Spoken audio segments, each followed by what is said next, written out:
Brought to you by Spencer Callahan. Now, The Hunt Palmer Show. You are now listening to The Hunt Palmer Show. Brought to you by Rouse's Supermarkets on 104.5 ESPN Baton Rouge. Locking down the middle of the day. Live from the Mercedes-Benz of Baton Rouge studios. This is Hunt Palmer.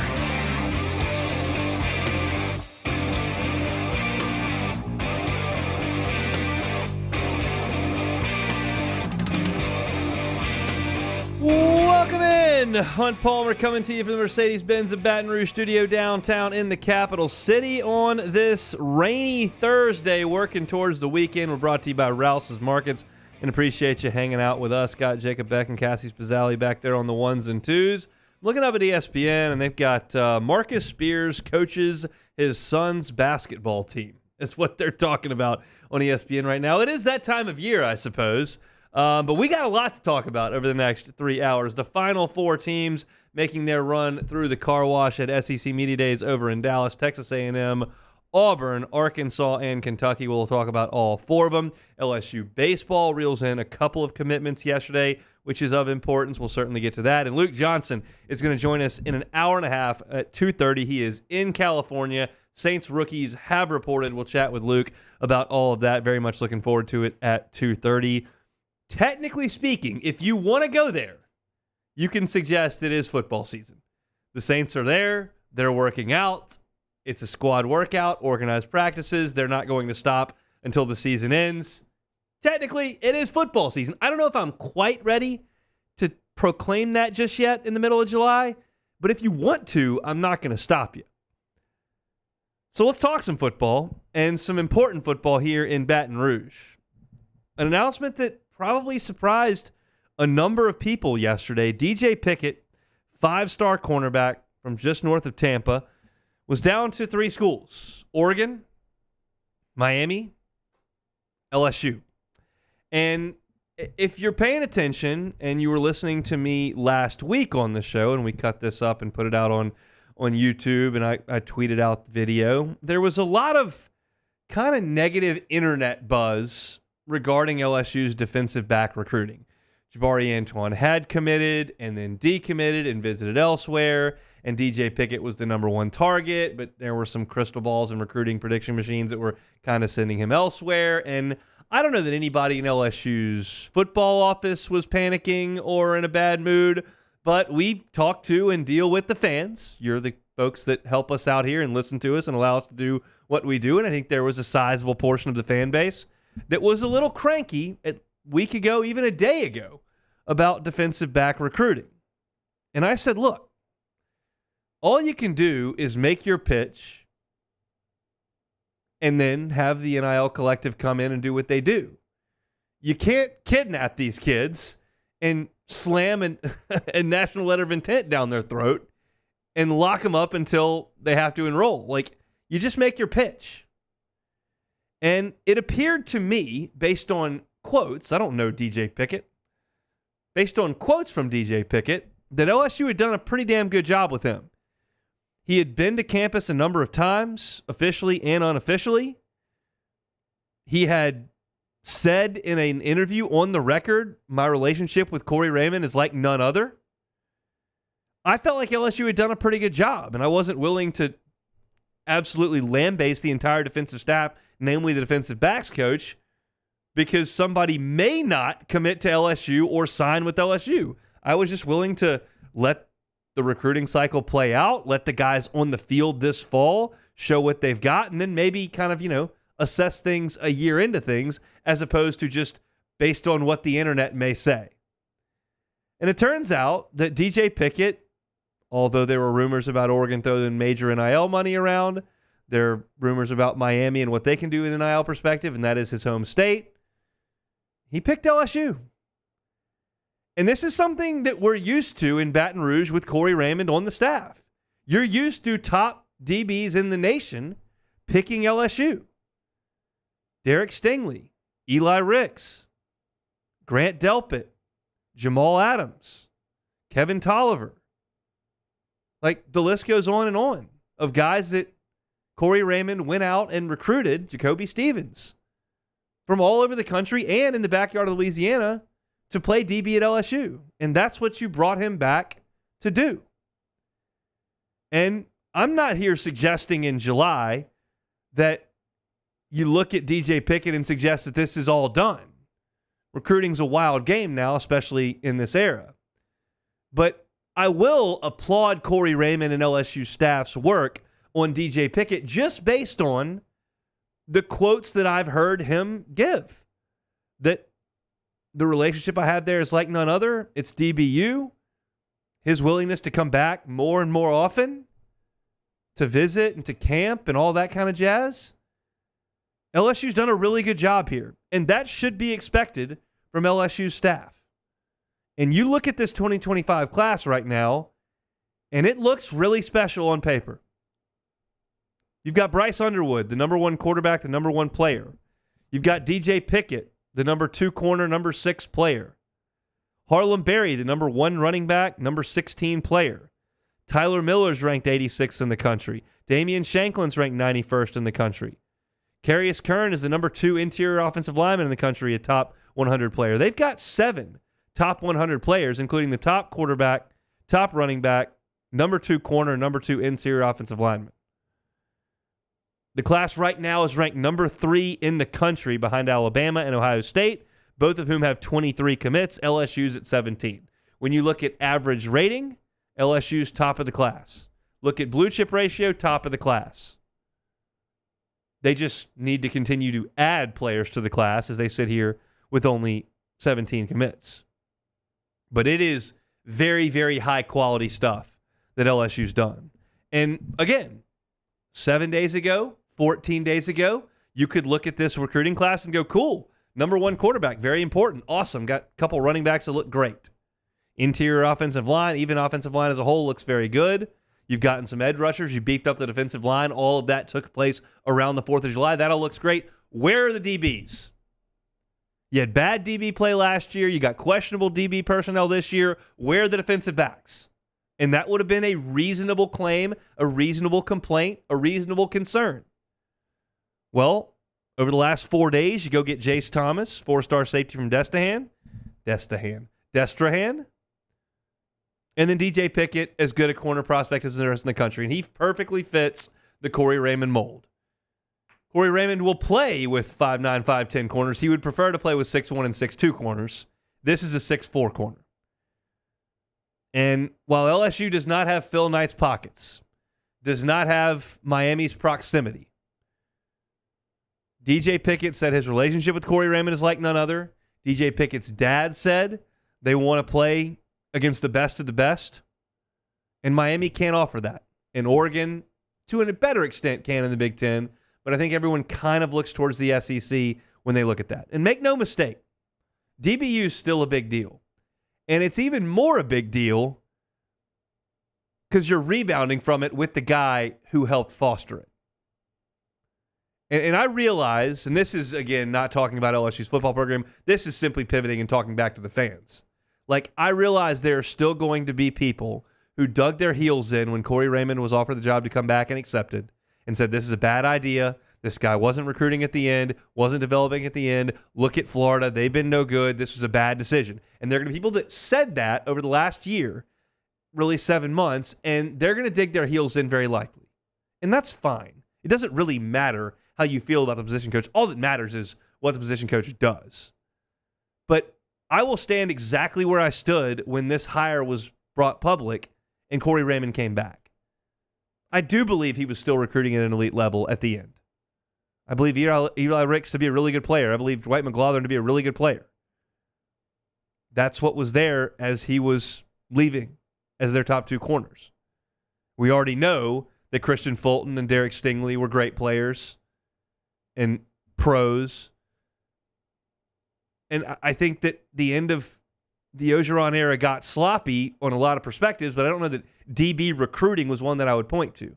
I believe Corey Raymond can still recruit defensive backs. I believe Corey Raymond can still develop defensive backs. Now, he's got a fight on his hands this year because I don't know that this LSU group of defensive backs looks to be as talented as some of the ones he's coached in the past. they need to play better than they did last year. There was some sort of combination of lack of development, lack of recruiting, lack of execution, lack of game planning, lack of technique. Like all this was bubbled up and thrown out there last year, and they couldn't cover a soul. Started Labor Day weekend against Florida State and went all the way through to Texas A&M's backup quarterback. It was awful. It's got to be better this year. But more so than the next 4 months, you've just got to turn that position back into what it once was. And I'll just tell you flatly, I think he can do it. And this was a big, big get for him yesterday. LSU's going to have to keep recruiting him, keep communicating with him, keep him in the boat. Got to get to signing day at the end of the season, but it's a big, big deal to get that type of talent level in at that position because it's a passing game and it's a very difficult position to play, and LSU wasn't good enough at it last year, and it cost you football games. Huge, huge, huge get for LSU. That class now up to number 3 in the country, behind only Alabama and Ohio State. And right now it feels like LSU's really got things moving in the right direction. Can they get Jabari Antoine? I don't know. That decision's coming up fairly shortly. But there are other guys they're recruiting, and I think LSU's going to pull a nice defensive back class in because that's what I'm used to Corey Raymond doing around here. It's the expectation, and I think it'll be the reality once Corey's done getting ink to paper here by December. So DJ Pickett in the basket for LSU. Really, really nice get in this 2025 class, and it looks to be a really, really special one that's ticketed towards the top 5 class in the country. Awesome, awesome stuff from Corey Raymond. All right, when we come back, SEC Media Days ongoing. Hugh Freeze at the podium right now. I don't want to hear anything that he has to say, so I won't. I'll talk about Texas A&M coming up next. You are now listening to The Hunt Palmer Show. Audio Video Security Solutions, avssla.com. Mitchell Fisher and his local team, fantastic from an audio perspective. They came into our home, and we didn't really know what was possible with an audio system. We never had anything like that. We kind of laid our phones on the counter and played music that way when we wanted some. Got a little better hookup right now thanks to the folks at Audio Video Security Solutions. When I cook dinner, love to have a podcast or some tunes going. I control it all at my phone right here. Go to the app. Go where I want to. Either it's our station, 100.7 The Tiger down the hall, some kind of podcast, plug it in, and as I'm cooking, it's coming right through the ceiling. We want to program that to the TV. We can do that. And we can also program the sound on the patio and the kitchen through the television. So if you've got kind of a game watch party going on and you don't want to have the sound at 2 different times where it's kind of talking over each television and you want to sync it all up, kitchen, into the living room, into outdoors, so everybody's hearing the exact same thing, you can do that as well. That's something we didn't know about until Audio Video Security Solutions came out and told us. And now we've got that kind of capability, and you certainly can as well. This is Mitchell Fisher's cell phone number if you're interested in hearing what they can do for you. It's 225-439-7920, 439-7920. Something goes wrong after they've come out, you just call Mitchell Fisher, and he's out there the next day or that day. It happened to us last week, and it was our fault. We had to screw up with a smoke detector and an alarm. He came out right there, said, oh, fix it like this. Boom, he was done in 5 minutes. Awesome local company, awesome people, awesome customer service, and awesome capabilities at Audio Video Security Solutions. Check them out online, avssla.com. Our listeners fire off their opinions on the jimsfirearms.net hotline at 499-1045. Keep listening for your next chance to shoot us your thoughts with the jimsfirearms.net hotline on 1045 ESPN Baton Rouge.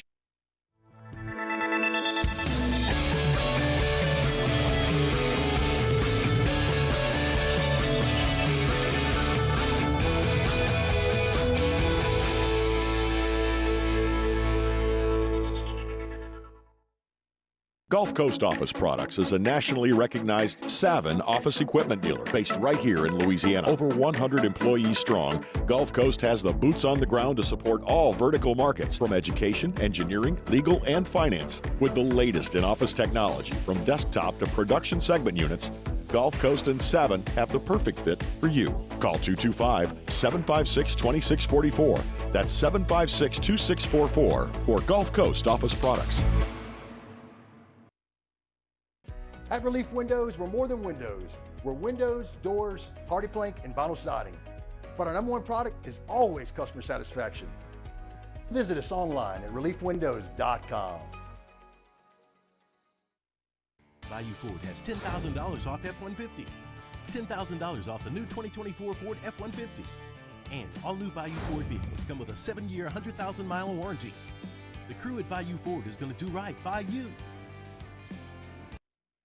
Érase una vez un Infinity, diseñado para despertar tu imaginación y desafiarte a soñar, con 3 lujosas filas de asientos. El totalmente nuevo Infinity QX80 de 3 filas.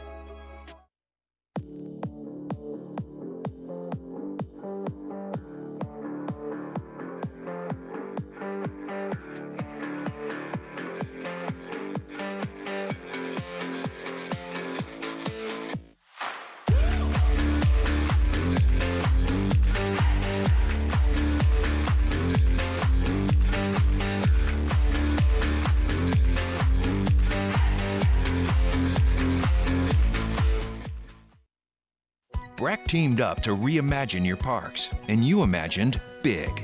With your help, we went to work, creating 12 beautiful community parks across the parish. A family-sized water park, miles and miles of trails, and parks just for your dogs. There are more places to splash, to explore, to run wild, and even soar. You imagined, we delivered. Gold. Breck, your #1 park system in the nation. Electricity is all around us, and our families depend on it. Every day is sparked by the power of a cold drink or a warm meal, a movie night, and a comforting light at the end of a dark hallway. From sunrise to sunset, playtime to bedtime, our team is ready to take care. Matt Moscona inviting you to join us for Thursday's AFR. Final day from Radio Row at SEC Football Media Days. Arkansas, Auburn, Texas A&M, Kentucky all take their turns. We'll have it covered for you 3 to 6. 104.5 ESPN Baton Rouge.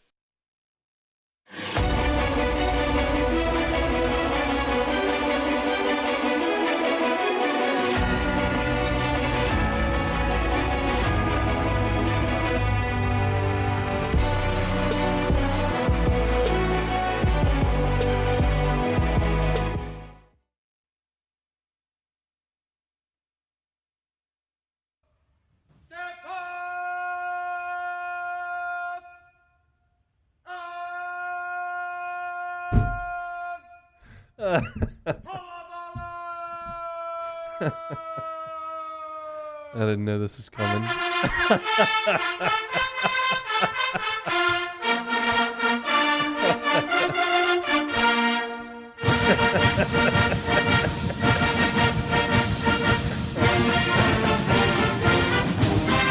Oh, God. You are listening to The Hunt Palmer Show, brought to you by Rouse's Supermarkets. Oh, man. Everything went quiet in my ear, and I was like, what the hell is Beck doing back there? Is he going to do a promo? Like, what's the deal? Get the Aggie marching band. The old Aggie war hymn. They're going to Texas saw them A&M! off. Wow. What a program. What a fan base. What a special place. I do like their band. Their band's awesome. I like the Aggie war hymn. I'm just not wild about the Yell Leaders, and certainly not about the football program. We'll see how things materialize over time. But I do like Mike Elko. I listened to his entire talk at the podium today. I listened to his segment with the folks at the SEC Network. He seems to me, and this is very, very limited, no interaction, very limited experience listening to him speak. He appears to be very bright, kind of mild-mannered. I think what I've been told is he's fanatical about details and stuff, but I'm not in the building there. Just in public, he seems like a kind of, I say this in kind of an endearing way, kind of nerdy guy who's very, very bright and very, very nice. It's kind of the vibe I get from Mike Elko, and that's not really hateable from this perspective. If he starts beating my brains in year over year, I might change my tune on that. On the other side of things, there's Hugh Freeze on the TV, who I can dislike pretty quickly. But I will say this about Auburn and Hugh Freeze before we get into Texas A&M. Auburn has the best school colors in the SEC for a cocktail attire event, because they've got the navy, so you can wear the navy blazer, and then they just you throw an orange tie, or as Hugh's got a nice orange shirt on. It just kind of looks nice, and it's school colors. Everybody else has got to kind of force it a little bit. But You don't if you're Auburn. So that's completely worthless information to everyone listening, but just my thoughts on the Auburn attire there. Let's get into Texas A&M and when I think about year one under Mike Elko. He took the head job at Duke and went 16-9 there in the ACC. His defenses at Texas A&M under Jimbo were very good. In 2020, they were a top 10 total defense in the country. They were second in the nation in rushing defense. The next year in 2021, they weren't as good as a team, but they were 14th in the country in total defense. They were third in the nation in scoring defense, 12th in the nation in sacks, 7th in the red zone. So really, really good production from Elko's defenses there at Texas A&M before he moved on to Duke. I trust him as a defensive mind. I think he's probably going to do a pretty damn good job at Texas A&M. I think that there were some hires out there that scared me more. I think I would have been a little more fearful of Dan Lanning. I think I would have been a little more fearful of Lane Kiffin. But that doesn't mean that Mike Elko can't be the right guy for Texas A&M. I like that hire. There's been a lot made of the transfers out of A&M and that huge signing class from 3 years ago kind of crumbling, entering what would be their junior season. And there's some truth that Evan Stewart would have been a really good player for them this year. Walter Nolan would have been a really good player for them this year. Jacoby Matthews played a little bit and has jumped in the transfer portal, even though I don't find a landing spot for him just yet. LT Overton was a highly recruited guy. Certainly, guys like Denver Harris are long gone. Marshall's long gone. But they still have some good players from that team, and they brought in some good transfers. I don't think that it's like some sort of massively depleted roster at Texas A&M. Best thing for them is they've got Connor Wigman on the offensive side of the ball, who I think has a chance to be a star. He may not be. He has a chance to be a star. I don't think that there are some guys like Peyton Thorne at Auburn's not going to be a star. Like that's just not in the cards. Arkansas's quarterback, who we'll talk about a little later, who comes down from Boise State, like he's not going to be a star. Connor Wigman may not be a star, but he could be a star. Last year in 3.5 games, he threw for 979 yards and 8 touchdowns. That's basically an average of like 330 and 2 scores. So he threw 2 interceptions against Miami, which wasn't great, but he's a big-time talent. He's a pretty good athlete, and I think can do anything that they want him to do offensively. Their offensive line was atrocious last year, just absolutely awful. They've got a left tackle back in Trey Zunn, who's there at Media Day today, and they've got 4 other spots that are kind of up for grabs. They've got 3 guys that return. They may or may not be starters. They brought in a transfer. Like, they've got to fix some things on the offensive line for sure. Wide receiver looks good to me. Noah Thomas is going to be good. Ja'Day Walker looks pretty good. Moose Muhammad made a great catch against LSU a couple years ago with one hand and has some great blood blinds and has been pretty productive. So I think they're talented at wide receiver. Reuben Owens, a former 5-star running back, like there's a talent there as well. I think quarterback, wide receiver, running back, you're very, very talented. What does the offensive line give you? That's kind of the story for A&M offensively. On defense, I pretty much trust Mike Elko to put a pretty good unit out there. We'll see. Shamar Turner and Shamar Stewart on the defensive line are very, very good. Torian York as a freshman last year at linebacker was great, and I think he's going to be very, very good. They had the Big Ten sacks leader in Nick Scorton, who shows up and is going to be a pass rusher for them. Corner is an issue, and corner's kind of been an issue for A&M over the years. They've had some athleticism problems there. They've had some coverage problems there. That's been a problem. So the 2 things that A&M's got to address are offensive line and cornerback. If those 2 positions are solid, I think A&M has a really good team. If those 2 positions are big-time Achilles heels, an offensive line that's bad can cripple an offense or get a quarterback hurt like they did last year. And corner in this league with these quarterbacks, you get cooked if you can't play cornerback. So we'll see. Their schedule is an interesting one because I've put a 50-50 spot on 7 games for them. 7 games. That is such a wide variance of what they could or could not be. The first one is the opener Notre Dame. That's a 50-50 game. 50-50 game. I love their weather advantage there. You got some South Bend boys coming down into the Texas heat, but that's a 50-50 game. Then you got McNeese, so that's a breather. You go to the Swamp week 3. I think A&M's got a better team than Florida. But Florida will still be engaged in week 3. I can't promise what Florida looks like in November. They may have guys looking at the transfer portal. They may have an interim coach. Like there could be a lot of things going on in Gainesville in the end of November. That's not going to be the case in week 3. So they're going to get them locked in the swamp. That's a 50-50 game. Then you got Bowling Green. They'll handle that. Arkansas in Dallas, I think they'll handle that. I think Arkansas is going to be very good at all. Then Missouri comes to Kyle Field. That's a 50-50 game. Big, big spot. Then you got your bye week. You're at Mississippi State. I think they'll win that game. I don't trust State. LSU comes to Kyle Field. I think it's 50-50. You go to South Carolina. I think that's 50-50. You got a bye. New Mexico State you'll handle. You're at Auburn. Kind of a weird spot there. Auburn might be better in November than they are today. I think A&M will too, but Auburn might be better. Hugh Freeze is a good coach. 50-50 game, and then Texas comes to Kyle Field. Yes, Texas has more talent than A&M. I am telling you, and I talked about this when we mentioned Texas back on Tuesday. No matter what A&M does in all these games, whether they've got 2 losses or 5 losses, when Texas comes to Kyle Field for that game, it will be a freaking madhouse. That game has not been played for over 10 years. Texas is thought to be a darling and a team that could make a playoff. There are recruiting wars being fought. A&M's still playing with house money this year. So even if they have 7 losses, like they're still trying to build the foundation under Elko, they hate Texas. Like that game's going to be massive. Even though Texas is better, the game's in College Station. I give it a 50-50 game. So Notre Dame at Florida, Missouri, LSU at South Carolina, at Auburn, Texas. That is 7 50-50 games.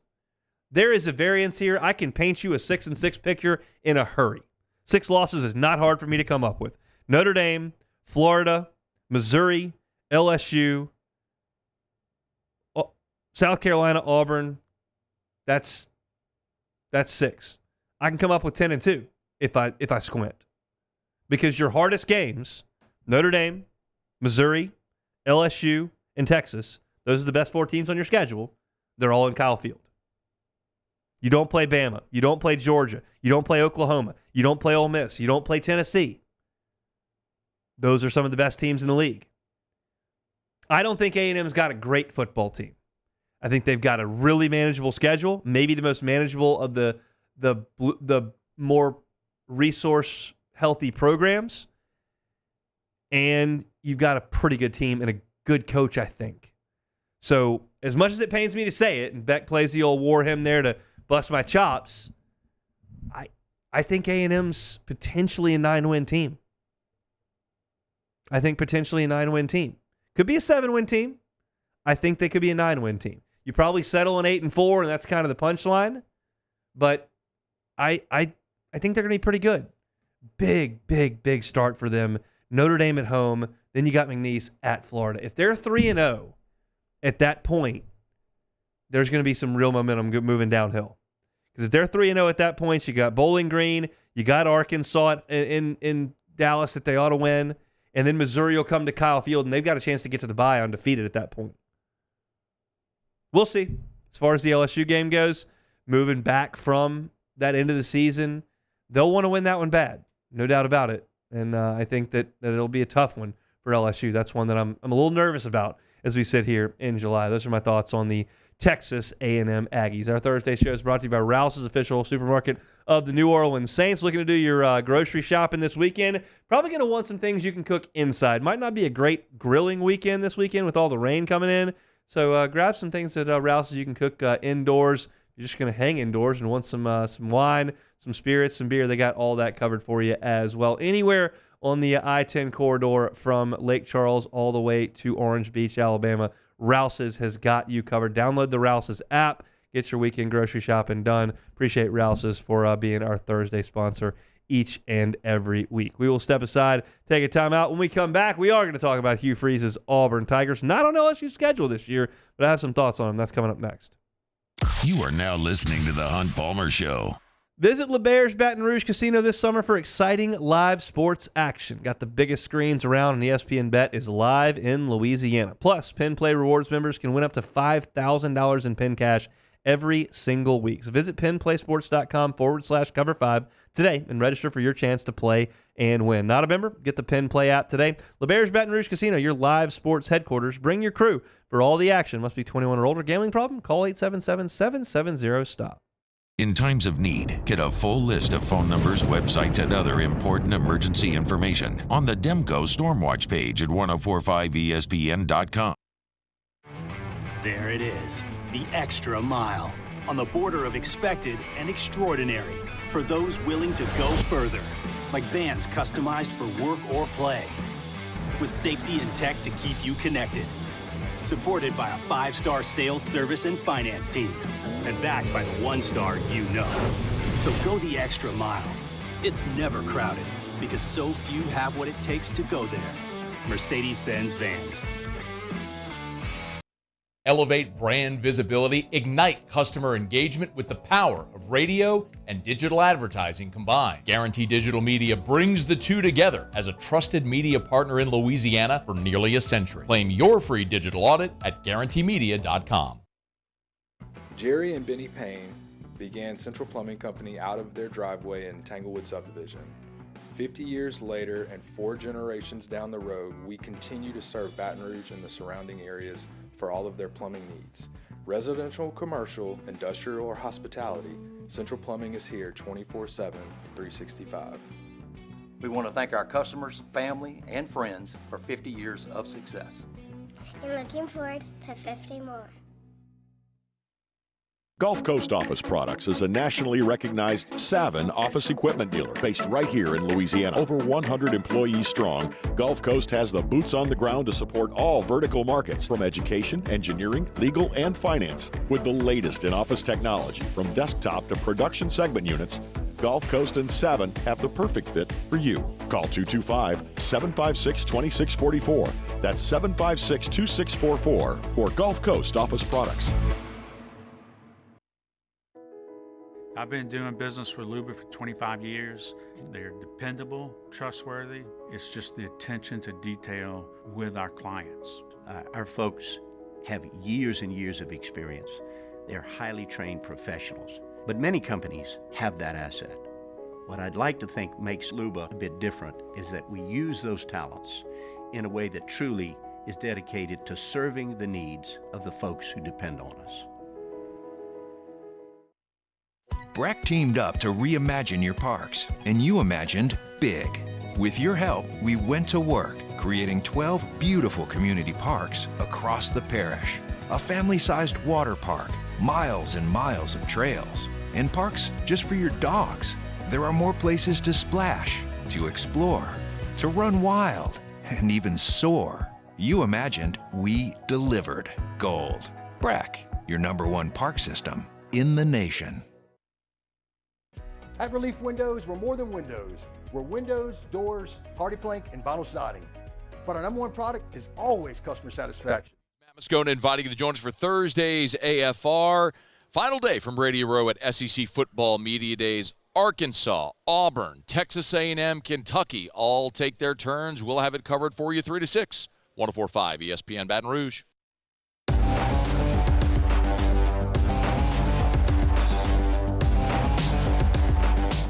This is the Hunt Palmer Show, brought to you by Rouse's Supermarkets.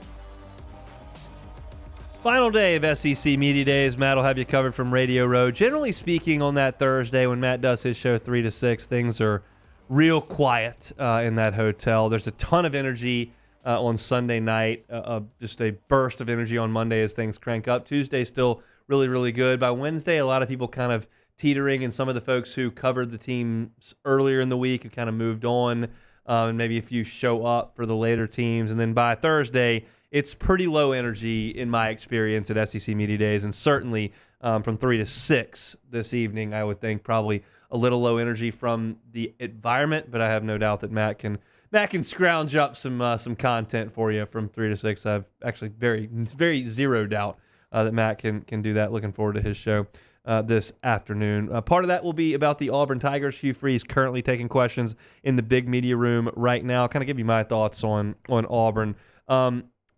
Hugh Freeze in year 2 at Ole Miss, remember, he took over bad stuff. I mean, they were in a bad way after Houston Nutt was fired. That program quit.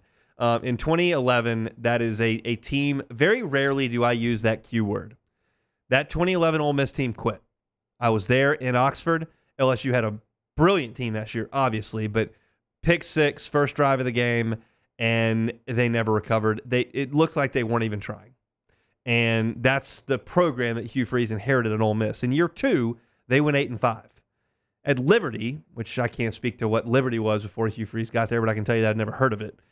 They went 10-1 in Hugh Freeze's second year. Last year was weird for Auburn. They went 6-7 if you just take it for what it was.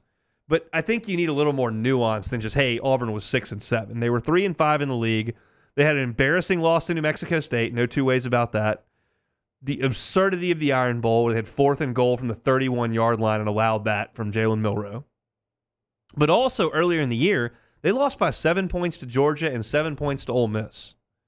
So they played some good teams straight up. They certainly played Bama straight up. I think they played Georgia straight up. They played Ole Miss straight up. They just lost to New Mexico State, which is just inexcusable. So 6-7 last year, 3-5 in the league play. They should be better this year as a football team. Whether their record's better or not, we'll just have to see. But they should have a better football team. Tyrone Nix comes over from Ole Miss to be the offensive coordinator, and the offense needs to go through Jarquez Hunter. He's their best player. He's a really good running back. He's been a very productive player in the SEC. He is the bell cow of the offense. Peyton Thorne is the quarterback. What is Peyton Thorne? I think Peyton Thorne's Danny Etling. I think he's fine. I think he's a mediocre athlete with a mediocre arm who can maybe throw for 320 one day, but may turn it over twice one day. Just, he's fine. He's not going to be the 13th pick in the draft. He's not going to be completely incompetent. He is 23 years old, but I just don't think he's a great player. He didn't get a lot of help last year. If you listen to Cole Kubelik talk, and I trust Cole analyzing Auburn, he watches all that tape, and I'll let him do that analysis. He said their wide receivers were awful last year and that Thorne had no one to throw the football to. Maybe true.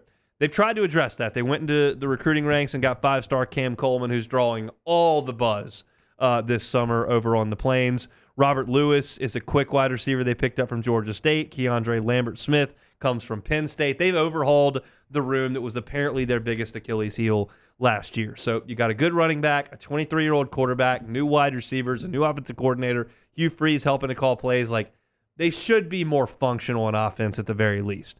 Defensively, DJ Durkin continues his musical chairs in the Southeastern Conference. He comes in, he was at Ole Miss, then he goes to Texas A&M, now he's at Auburn. Been all over the place, but he's now on the Plains.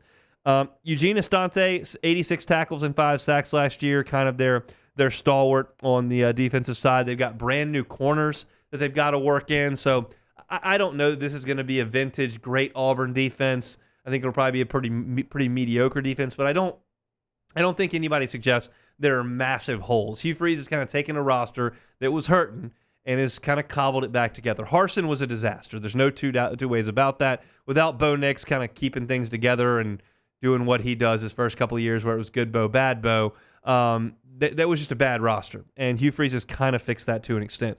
Interesting schedule for Auburn. Their first 5 games are at home. They start with Alabama A&M and Cal, who I don't think they'll have any problem with. Then they play New Mexico. So 3 straight in the non-conference before you play Arkansas. At home, you ought to handle Arkansas. I don't have any questions about that. Then Oklahoma comes to the Plains. That could be a concern. But it ought to be a great environment. You should be 4-0 and all fired up. But we'll see. Maybe 4-1 at the break, maybe 5-0. Not the break, but then you get Georgia. They're going to lose on the Plains. They're not going to Georgia and winning. I got a loss there. Then you got your bye. After the bye, those next 2 games, I think, are going to dictate what Auburn does this year.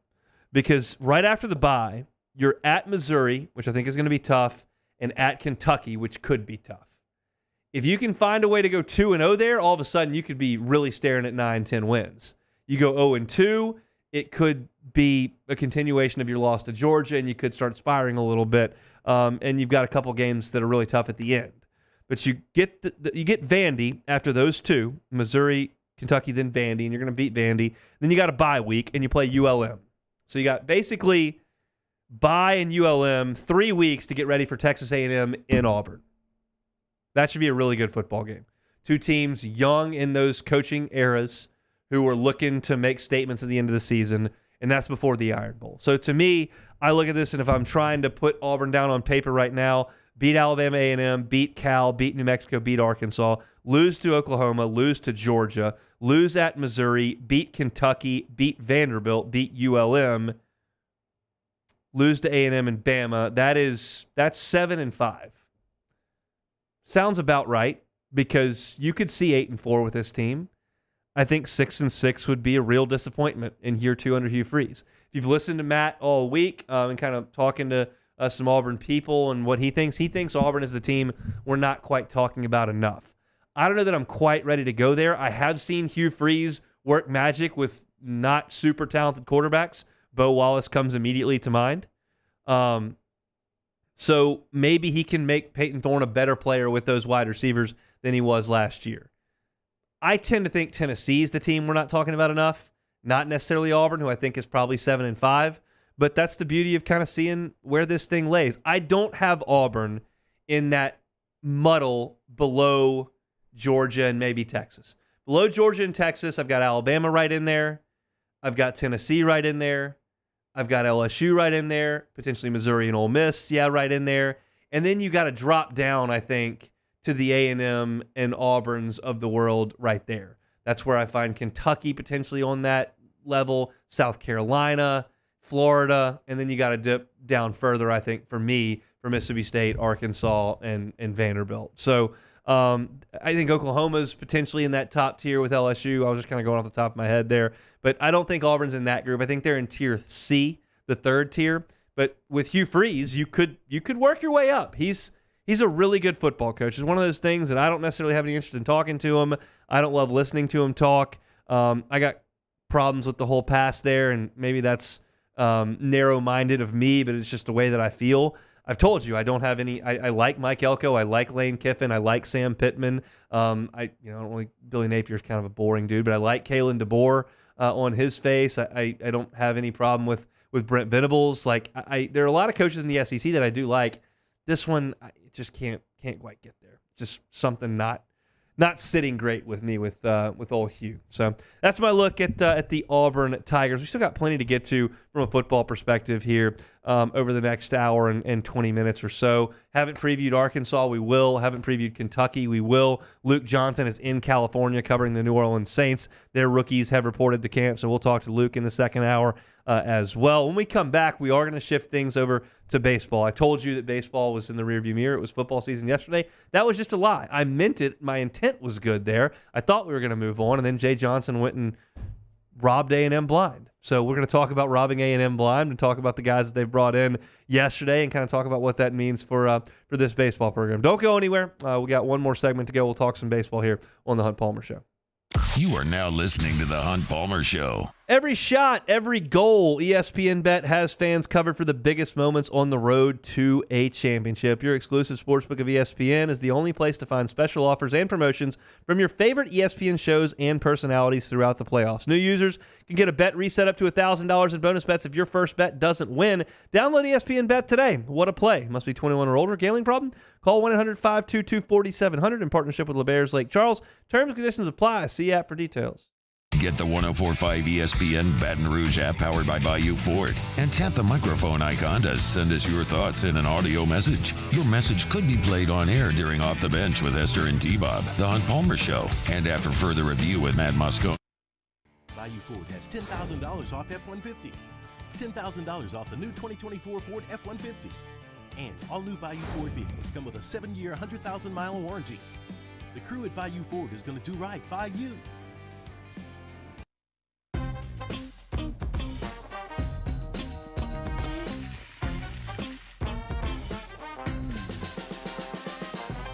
The best kept secret in town is out. Discover Tallulah at the Renaissance Hotel on Bluebonnet. Bayou Chrysler Dodge Jeep Ram is taking $20,000 off new 23 Ram 1500 trucks. We're open for business in our beautiful new showroom and taking $20,000 off the powerful Ram truck. All new Bayou vehicles come with a 7-year, 100,000-mile warranty. The crew at Bayou Automotive is going to do right by you.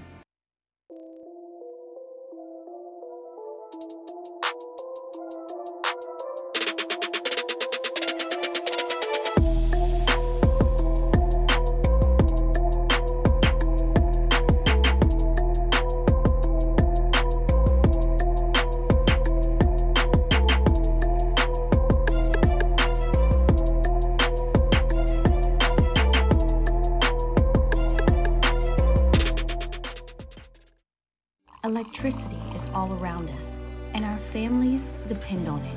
Every day is sparked by the power of a cold drink are a warm meal, a movie night, and a comforting light at the end of a dark hallway. From sunrise to sunset, playtime to bedtime, our team is ready to take care of your electrical needs. Even in the case of an after-hours emergency, the light in your life shines brighter with Mr. Electric. Hey, it's Matt Moscona. For years, you've heard me tell you about Insurance Network of Louisiana, helping you find better coverage for less money. But it's not just for your home and auto. They also offer commercial property. So, retail stores, professional offices like doctors, dentists, attorneys, clothing boutiques. Insurance Network of Louisiana can find you better coverage for less money. They service the entire state of Louisiana, and they're local. So call today at 293-0450 or lainsurance.net. Farming is a way of life for us. It's not something we get up in the morning and dread going do. It's just something we go to bed at night looking forward to getting up to go do. John Deere equipment is what we as farmers strive to have. It's in your blood, it's in your veins. It's just a part of who you are. Green is what we want to be in. The other tractors were acquired to patch it up to get to where you want to be. Where we want to be is in John Deere. Flip the switch and learn more about what it means to be powered by sunshine at sunequip.com. Gulf Coast Bank and Trust is giving our customers the power to bank anywhere, anytime during this challenging event.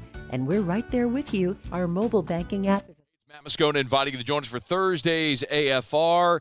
Final day from Radio Row at SEC Football Media Days. Arkansas, Auburn, Texas A&M, Kentucky all take their turns. We'll have it covered for you 3 to 6. 104.5 ESPN Baton Rouge.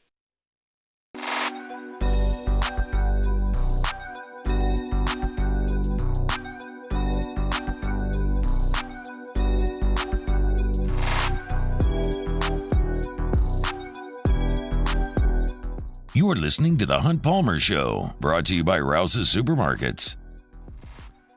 Update from the Open Championship. Shane Lowry and Daniel Brown are your leaders at 4 under par. Lowry's pouring in putts from all over the place.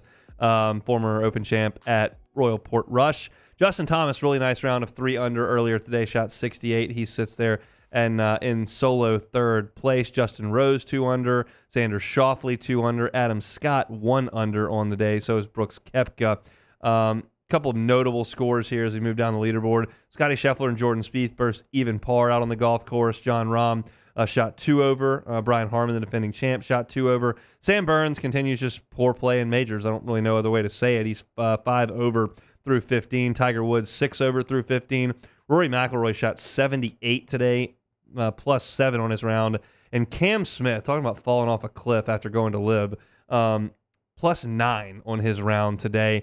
Threatening to shoot 80 in the first round of the Open Championship. So even though conditions are soft with some rain, there is some wind, and the course Troon is playing pretty difficult today. So scores have not been great, just 4 under leading the way over at the Open Championship. All right, let's talk some LSU baseball here. When we were on the air yesterday, Jay Johnson and the LSU baseball program made some waves by securing a commitment from a top shortstop for next year's draft class and signing class, Ethan Klaus, a shortstop who was committed originally to Texas A&M. Klaus is one of those guys, or Klaus, whatever his name, how you pronounce it, one of those guys that's going to be a significant draft risk. And I hear all the time, like, why do you keep getting these guys committed when they're huge draft risks? Why would you even have a commitment from Connor Griffin? Why would you have a commitment from Cam Keminetti? Well, sometimes they're William Schmidt. Sometimes they're Dylan Cruz. Sometimes they're Alex Bregman. And that's the only way you can get Kevin Gausman, is if you take a commitment from a guy who may be a first-round pick. And if he is, you wish him well and he moves on. But the fact of the matter is that LSU's got a pretty attractive selling piece here with NIL possibilities, with the competition in SEC baseball, with the ability to get to the big leagues as quickly as some of these SEC guys are. Seen Wyatt Langford and Paul Skeens already making waves just 11 months after being in Omaha.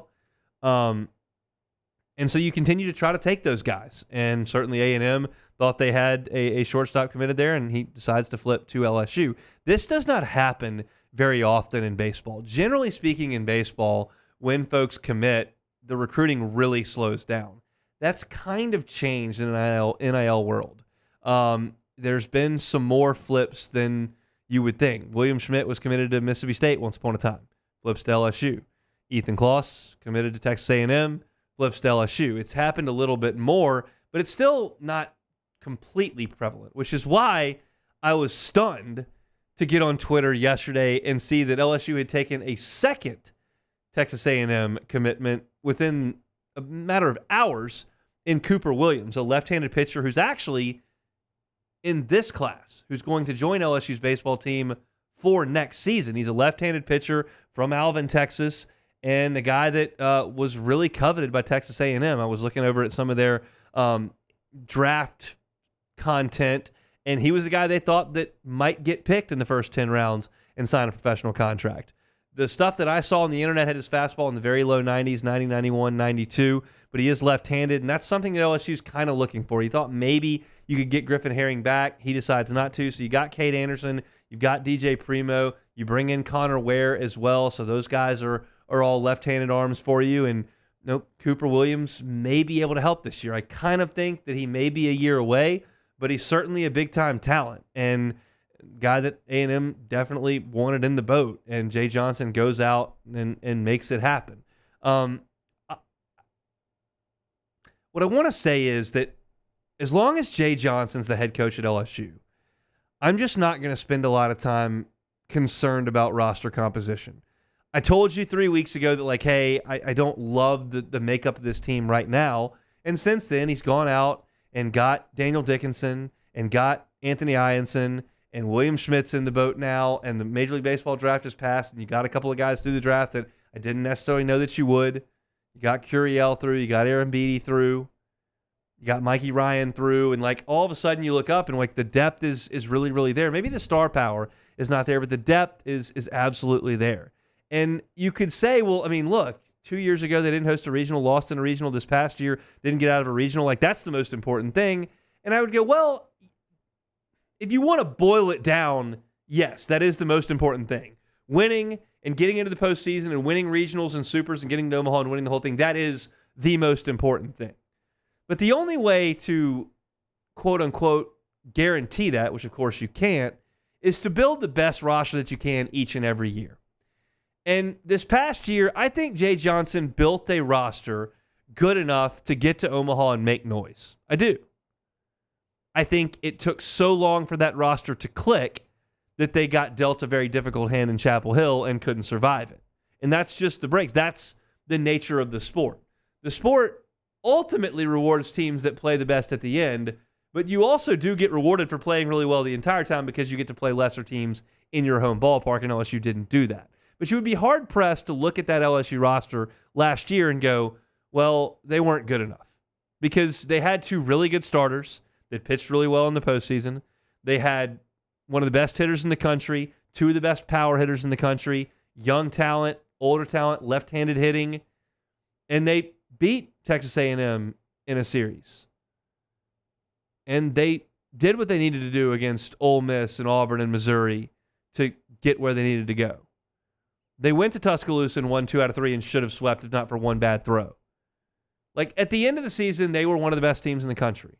And that, to me, is Jay's job in a sense, because that will inevitably yield good Junes. If you consistently put together a great roster, your Junes will consistently be good. Not every time, but consistently. And if you look at the roster he's putting together and you look at the recruiting that they're doing, you start to look at it and go, okay, this is going to be really good. I expect LSU to be a regional host next year. I expect LSU to be a top 8 seed next year. I expect LSU to make the College World Series next year. Doesn't mean that's a shoo-in to happen.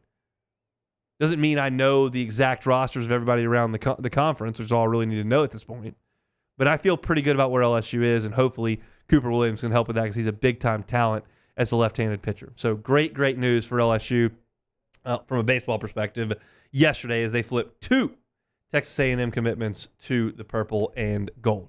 All right, if you missed any of the first hour, you can catch it on demand, 1045ESPN.com's on-demand tab, Apple Podcasts, Spotify, Google, wherever you find your sound, you can always find us. Search Hunt Palmer Show, like, subscribe, rate, review. That includes on YouTube, where you can find Hunt on Saints, all of our Saints content, Hunt on LSU, all of our LSU football content as well. It's all there on our YouTube pages or wherever you may find your sound. We opened the show today talking about DJ Pickett and his commitment to LSU and what that means for this class and the defensive backfield as a whole. If you missed that segment, you want to catch it, you can on Hunt on LSU. I previewed Texas A&M Aggies and Coach Mike Elko. Previewed the Auburn Tigers and Coach Hugh Freeze. That was at 1:15 and 1:30. You can catch all of that on demand. Hour 2 is going to be fun. Luke Johnson is coming up from California. The Saints rookies are in camp. What does it look like for Taliesin Fuanga? What does it look like for Kool-Aid McKinstry? What veterans are going to be showing up when? We'll talk to Luke every single Thursday, but we'll certainly do that coming up in 35 minutes. We got to talk about Sam Pittman's Arkansas team. This will be his last Arkansas team. My prediction, I don't think he'll be back next year. And then Kentucky and Mark Stoops, who have kind of become a less talked about program in the last couple of years because they haven't necessarily been what many thought they might be after that 10-win season a few years ago. We'll talk about all that when we come back after Sports Center. It's a Thursday edition of the Hunt Palmer Show presented by Rouse's.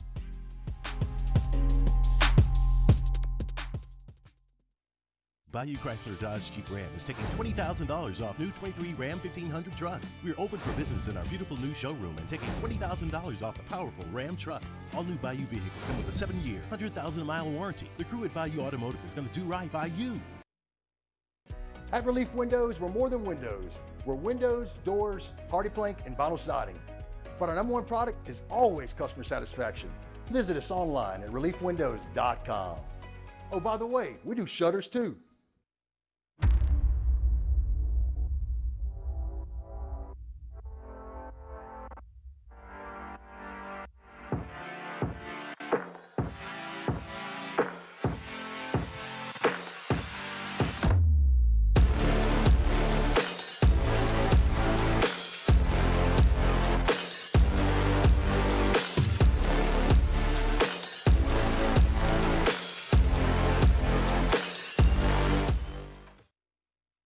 Jerry and Benny Payne began Central Plumbing Company out of their driveway in Tanglewood subdivision.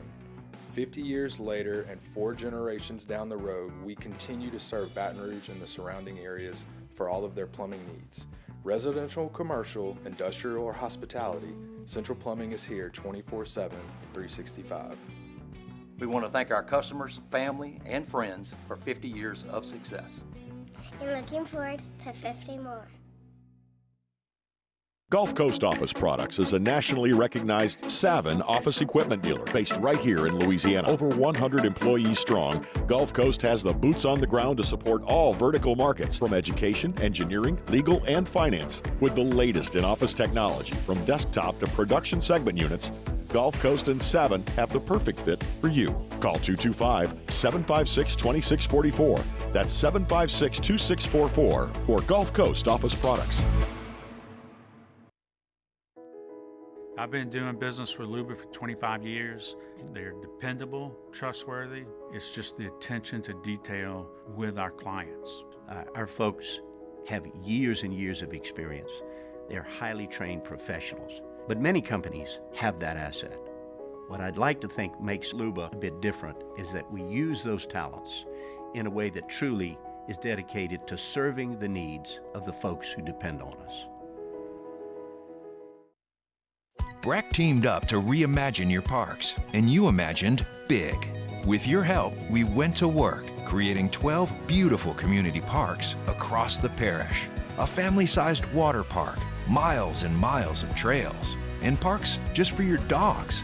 There are more places to splash, to explore, to run wild, and even soar. You imagined, we delivered gold. Breck, your #1 park system in the nation. Electricity is all around us, and our families depend on it. Every day is sparked by the power of a cold drink or a warm meal, a movie night, and a comforting light at the end of a dark hallway. From sunrise to sunset, playtime to bedtime, our team is ready to take care of your electrical needs, even in the case of an after-hours emergency. The light in your life shines brighter with Mr. Electric. Hey, it's Matt Moscona. For years, you've heard me tell you about Insurance Network of Louisiana, helping you find better coverage for less money. But it's not just for your home and auto. They also offer commercial property. So, retail stores, professional offices like doctors, dentists, attorneys, clothing boutiques. Insurance Network of Louisiana can find you better coverage for less money They service the entire state of Louisiana, and they're local. So call today at 293-0450 or lainsurance.net.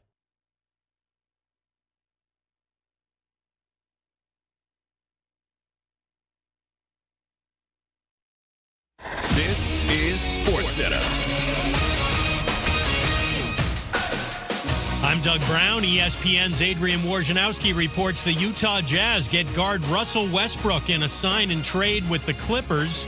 The Jazz will also get a second-round pick swap and cash. The Clippers get guard Chris Dunn. It's expected Westbrook will be bought out by the Jazz, leaving him free to join the Nuggets. Some NFL training camps are already open. The Eagles open up on Tuesday. ESPN's Bart Scott on what effect new running back Saquon Barkley will have on quarterback Jalen Hurts. I think he saves and restores Jalen Hurts' reputation because I think it took a hit because we see without Shane Steichen that maybe he struggles from throwing within the pocket, and maybe he's just a system quarterback where the RPO is the best type of system for him to be in. Bart Scott on Get Up. First round of the Open Championship at Royal Troon. Shane Lowry and Daniel Brown share the lead at 4 under, one shot ahead of Justin Thomas. Tiger Woods shoots an 8 over 79 today. Clemson basketball coach Brad Brownell gets a new 5-year, $20 million contract with the Tigers. Hey, it's Courtney Cronin. Coming up Friday, I'll tell you what the best and worst outcomes are for Aaron Rodgers, Deshaun Watson, and Caleb Williams this season. It's Unsportsmanlike, 6 a.m. Eastern, right here on ESPN Radio, ESPN2, and ESPNU. Ladies and gentlemen, may I direct your attention to something quite extraordinary? Now, the Hunt Palmer Show. The Hunt Palmer Show on 104.5 ESPN Baton Rouge. Brought to you by Rouse's Supermarkets. Live from the Mercedes-Benz of Baton Rouge Studios. This is Hunt Palmer.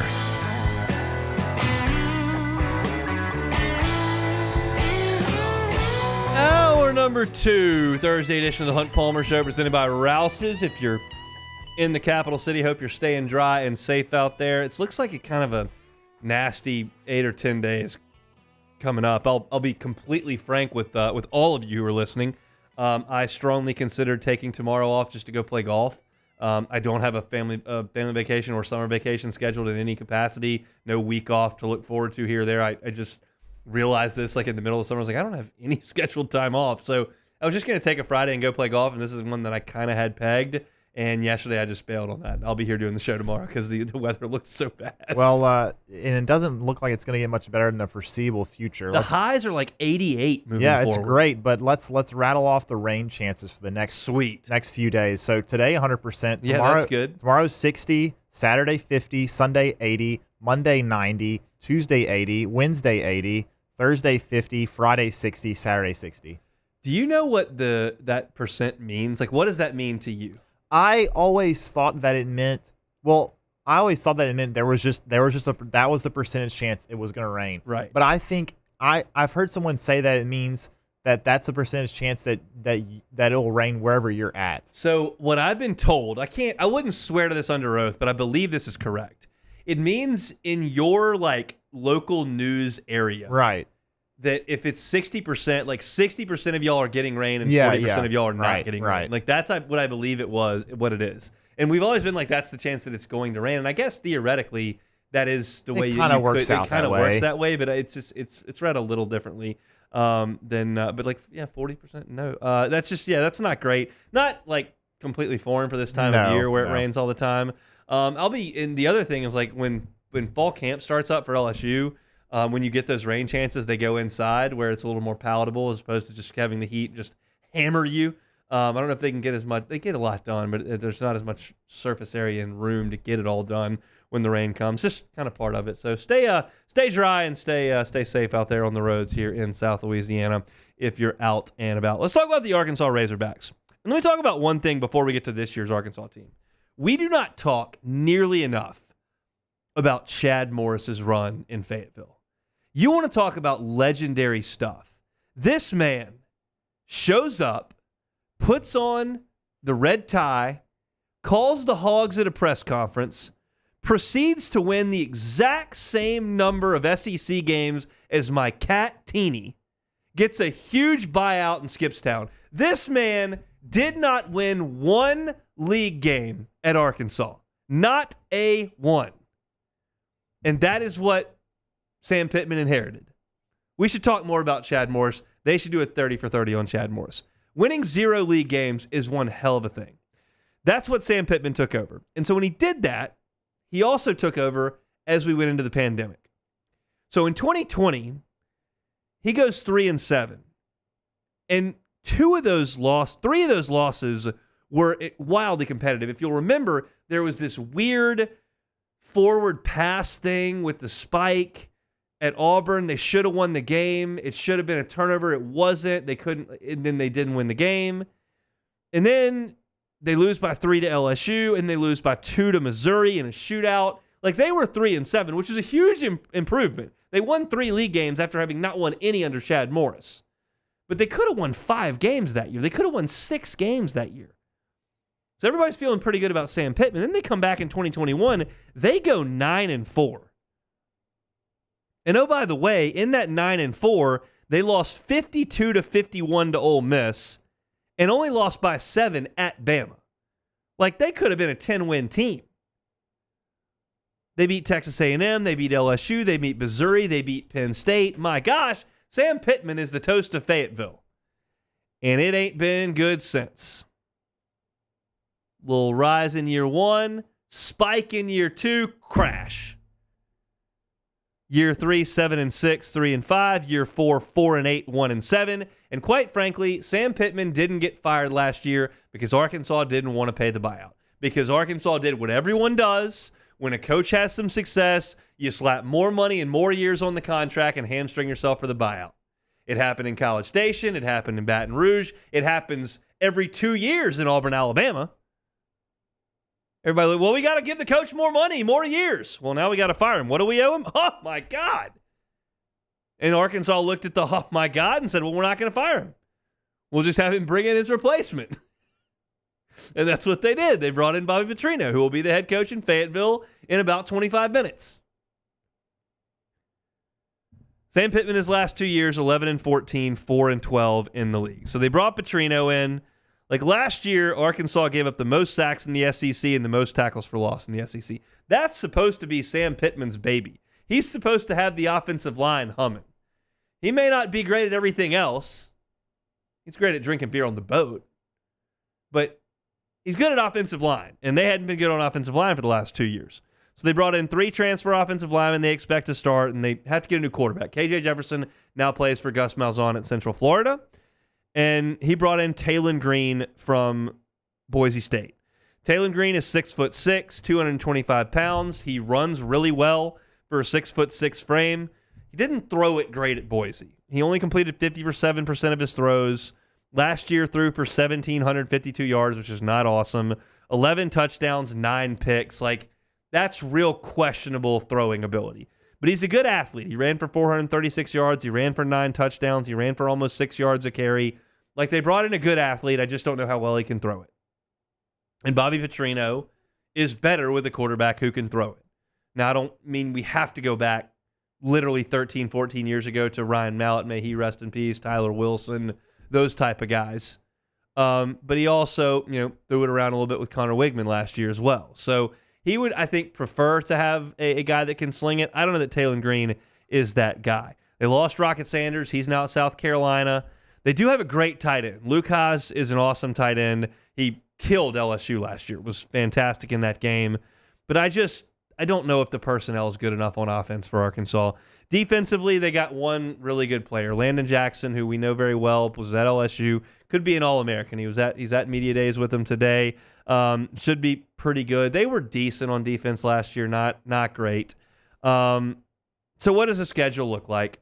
One, it is unique. I can't think of anybody else in college football that will play their first 5 games of the season in different stadiums.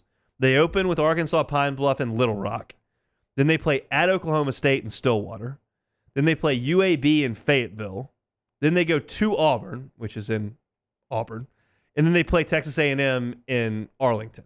So it's Little Rock, Stillwater, Fayetteville, Auburn, Arlington for them to start.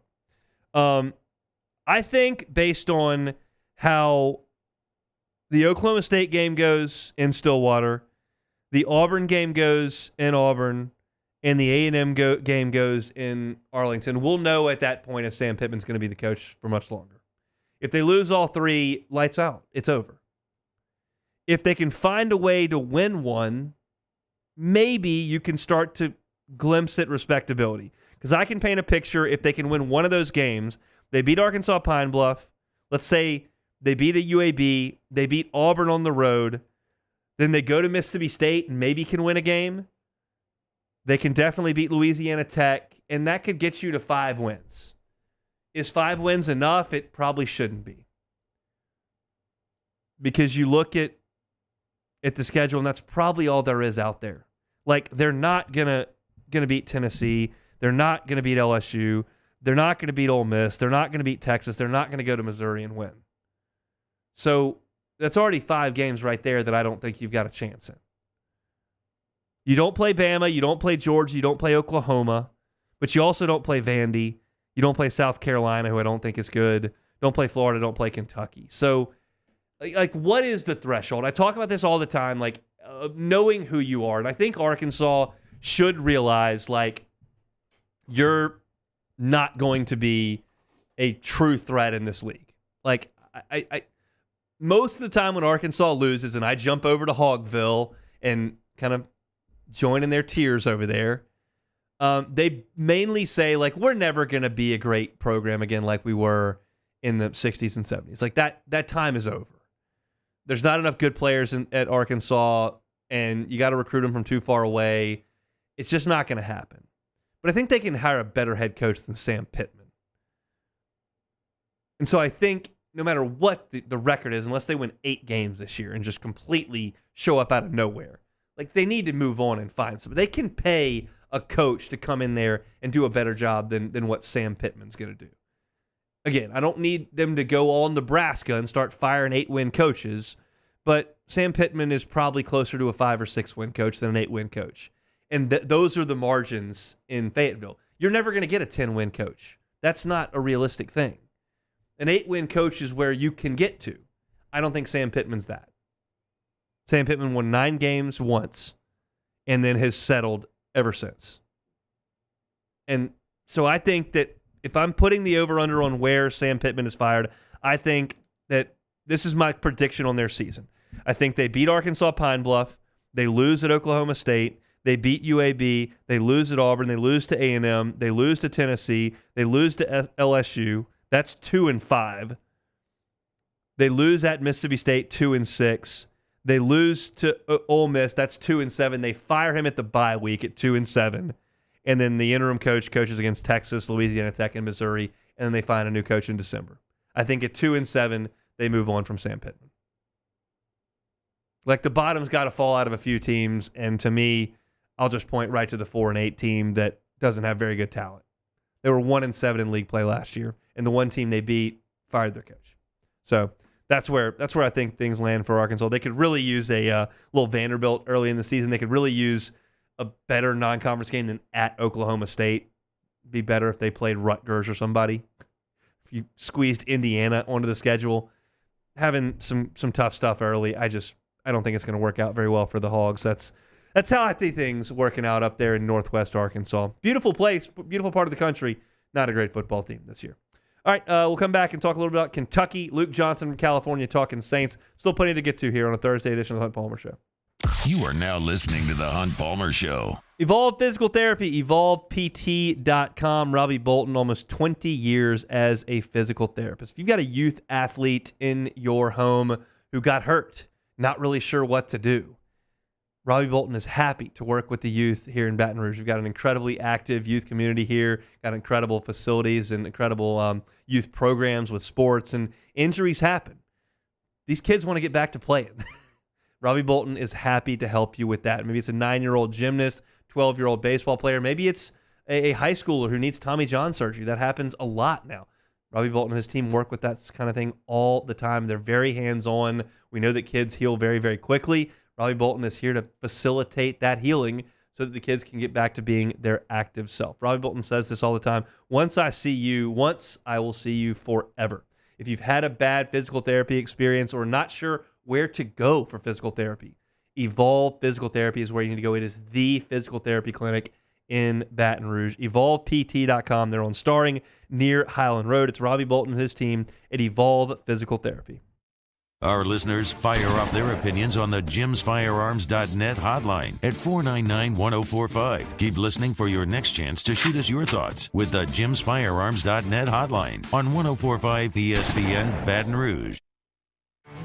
There it is, the extra mile, on the border of expected and extraordinary for those willing to go further, like vans customized for work or play, with safety and tech to keep you connected. Supported by a 5-star sales, service, and finance team. And backed by the 1-star you know. So go the extra mile. It's never crowded because so few have what it takes to go there. Mercedes-Benz Vans.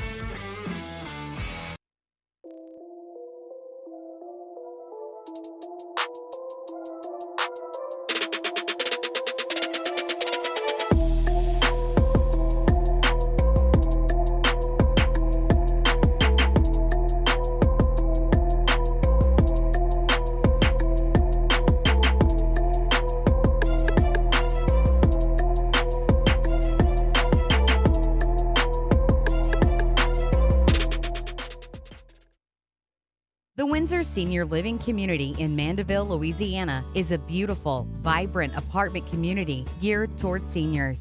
They are nestled right in the heart of Mandeville, where seniors live a more carefree lifestyle in spacious apartments with the peace of mind that comes from having a little extra help. Call the Windsor at 985-624-8040 to schedule a lunch and tour.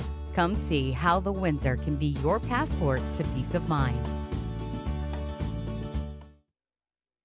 Farming is a way of life for us. It's not something we get up in the morning and dread going do. It's just something we go to bed at night looking forward to getting up to go do. John Deere equipment is what we as farmers strive to have. It's in your blood, it's in your veins. It's just a part of who you are. Green is what we want to be in. The other tractors were acquired to patch it up to get to where you want to be. Where we want to be is in John Deere. Flip the switch and learn more about what it means to be powered by sunshine at sunequip.com. Jerry and Benny Payne began Central Plumbing Company out of their driveway in Tanglewood subdivision. 50 years later and 4 generations down the road, we continue to serve Baton Rouge and the surrounding areas for all of their plumbing needs. Residential, commercial, industrial, or hospitality, Central Plumbing is here 24/7, 365.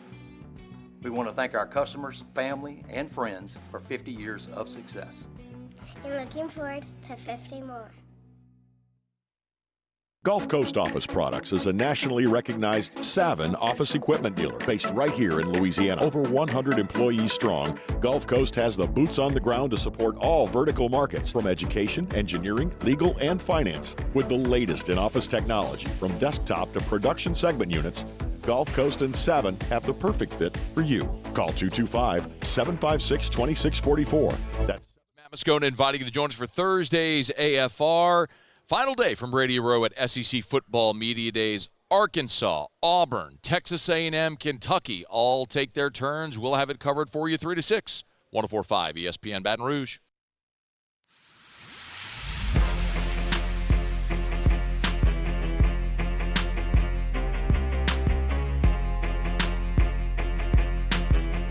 This is the Hunt Palmer Show, brought to you by Rouse's Supermarkets. 15 teams down, 1 to go. SEC Media Days. We've previewed every single team in the SEC when it was their turn to take the podium, and it's now time to talk about the Kentucky Wildcats. Probably, I would suggest perhaps the least interesting team to talk about.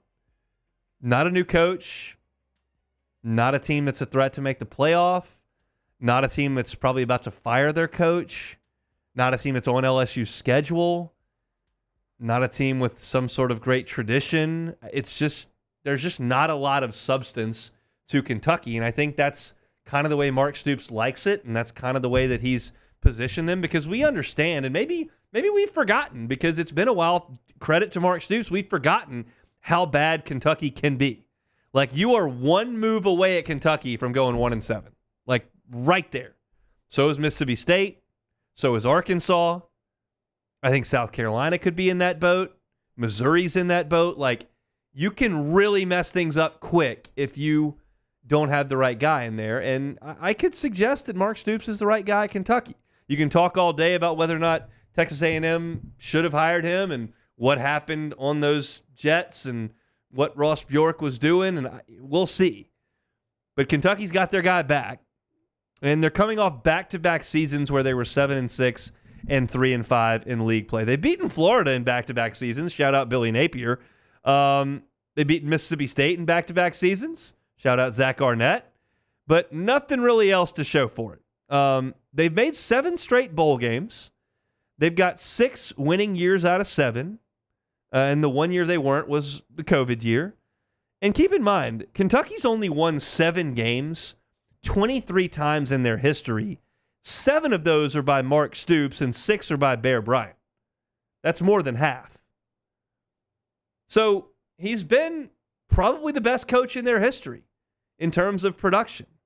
It just doesn't look like the Blue Bloods, just the Bluegrass.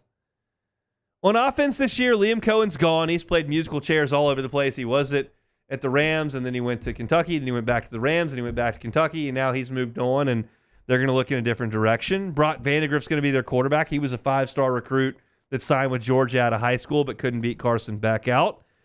Berrien Brown's a 5-star. Like, that's 2 5-stars on offense. Brock Vandegrift and Berrien Brown, 5-star dudes.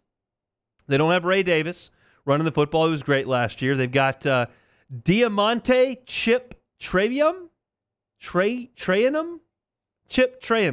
Comes from Ohio State by way of Arizona State, but he's a tank. He's 240 pounds, and that's kind of the framework of their offense. It's a 5-star quarterback, a big veteran running back, and one of the best, most talented wide receivers in the SEC. What can they do on the offensive line to run the football? Because that's kind of the identity that Mark Stoops wants. We'll have to see. Defensively, they had the worst scoring defense under Stoops since 2016 last year. They're just starting to slip a little bit defensively. They do have a potential first-round pick at defensive tackle in Deion Walker. Georgia transfer linebacker Jamon Dumas-Johnson should be really, really good for him. And I trust Stoops, generally speaking, to put a pretty good defense out there. But statistically speaking, last year, they weren't good on offense or defense. They scraped it together and found a way to win 3 league games because they can beat Florida and they can beat Vanderbilt and they can beat Mississippi State. But they're not near competing with the top of the league. And maybe they're fine with that, and they probably should be. They've got a guy who can pilot the ship, not run it off a ditch. He can bridge the gap to basketball season, and that's really all we're looking for on the Bluegrass. And that's kind of what he's done. Can they do that this year? Can they jump up to get 8 wins? Are they destined to slip back to 6? You tell me. They start with Southern Miss, then they play a home game against South Carolina and a home game against Georgia. We know they're not going to beat Georgia, but they could beat South Carolina to start 2-0.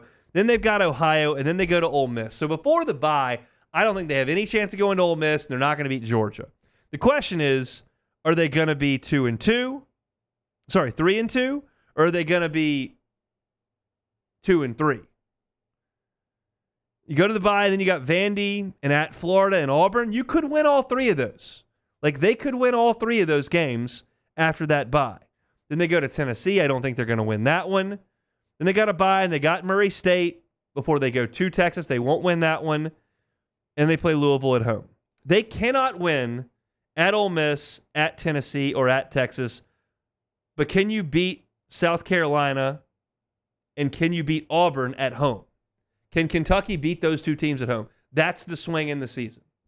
Those are interesting games in the middle of the league, kind of towards the bottom half of the middle league, but interesting games to me. And then can you beat your rival in Louisville? As I look at it, beat Southern Miss, beat South Carolina, beat Ohio, beat Vanderbilt, split Auburn and Florida, beat Murray State, and beat Louisville. That's 1, 2, 3, 4, 5, 6, 7 wins. And that's really all we're really signing up to do here at Kentucky. That 7 wins means you don't beat Georgia, you don't beat Ole Miss, you don't go to Florida and win, you don't go to Tennessee and win, you don't go to Texas and win, but you hold your own elsewhere. And that's kind of what you would expect. And look, trust me, I sit here and do a talk radio show the goal is to be informative and somewhat entertaining. I think I've been a little bit informative as far as Kentucky. I don't know how to make this entertaining. I don't know how to make Kentucky football entertaining. They don't have some sort of high-flying offense. Their defense is pretty good. The coach doesn't have much to say. The fans don't really care. They don't win a lot. They don't lose a ton. They never fire their coach or rehire a new one. It's just the same vanilla ice cream ever. And vanilla ice cream's fine. I'm not going to turn vanilla ice cream away. Would I prefer to have some chocolate syrup, some sprinkles, maybe some Reese's peanut butter cups in there? Make it a little bit better? Sure. It's better than, liver and onions. But it's still just kind of vanilla, and that's what Kentucky is. Mark Stoops is about to take the podium right now. Greg Sankey's literally introducing him as I speak. I can tell you without listening to one word he says, nothing's going to be interesting. Unless he starts talking about Mark Pope's new approach to the basketball program, I don't think anybody in Lexington's going to care. It's just is what it is. They're the caboose on media day, and they're probably the least interesting team. At least I can talk you into, Florida may have to fire their coach. Well, South Carolina might have to fire their coach. Well, Arkansas might have to fire their coach. So Oklahoma may burst on the seed in the conference. So they're the New Orleans Saints of the SEC is what you're telling me? I mean, the Saints might fire their coach. At least that's true, interesting. That's true, like there's something there. I don't even know what they are at NFL. They're now the Steelers. They're the Steelers now. Yeah. It's like, they're going to win about 8, and that's about it. And they're probably not going to be a threat to win anything, and they're not going to fire Tomlin. They're just boring. That's all I can tell you about Kentucky at this point. Our Thursday shows are brought to you by Rouse's Markets. Download the Rouse's app. I tell you this all the time. On days like today, what a great feature the app is, because going to the grocery store in the rain is not a ton of fun. You got to deal with getting in, and it's all rainy, and then what do you do with your umbrella, and then you're coming out, and you got all the groceries in the cart, and you're getting rained on, and then you got to return the cart. All that's kind of a hassle, but you can erase that hassle by doing all your shopping on the Rouse's app. Your personal shopper go in, do all your shopping for you. You pull right in to the numbered pickup areas right out of the rain. They just drop it off in your trunk, and you just drive off. It's as easy as it could possibly be. Rouse's makes things so easy. If you want to go in, I applaud that, because Rouse's gives you a great shopping experience. Clean stores, fantastic selection, fresh quality, all that kind of jazz. And there's so many locations, it's also very, very convenient. But I understand if you don't want to fight the rain, go into the grocery store, and you'd rather you have your personal shopper just go do it. Rouse's can make that happen for you. Rouse's, the official supermarket of the New Orleans Saints. Speaking of the New Orleans Saints, their rookies are in California working out. Luke Johnson is there. It's probably not raining on him. We'll talk to him coming up next. You are now listening to the Hunt Palmer Show. Rain's a reminder. Sometimes we get nasty afternoons, thunder showers that come through. They can knock your power out. Don't let it happen. Boudreaux's Electrical can help you with that. Look, Neil and Melissa Boudreaux have been running Boudreaux's Electric for 40 years down in Napoleonville. Got a location coming in Gonzales, but they can service anywhere in our listening area down here in the Baton Rouge area in South Louisiana. They're a Generac generator certified dealer. They're a premier Generac dealer. It means they're in the top 3% nationwide. When you call them, you're going to get a full-time Boudreaux's Electrical employee that comes out to do the installation of your generator. They're going to use the highest quality in tubing and wiring. And they're going to do most of that installation under the ground so that it's not unsightly outside your home. We take pride in what our home looks like aesthetically. You don't want a big honking generator with a bunch of tubes and wires everywhere taking away from the look of your home. They'll make sure that's not the case. They'll do their best to hide it, put that installation underground, and you'll be protected from power outages, whether it's an ice storm like we had in January, hurricanes like we generally have every year, or those nasty afternoon showers that just become a nuisance by knocking out the power for a few hours or a day.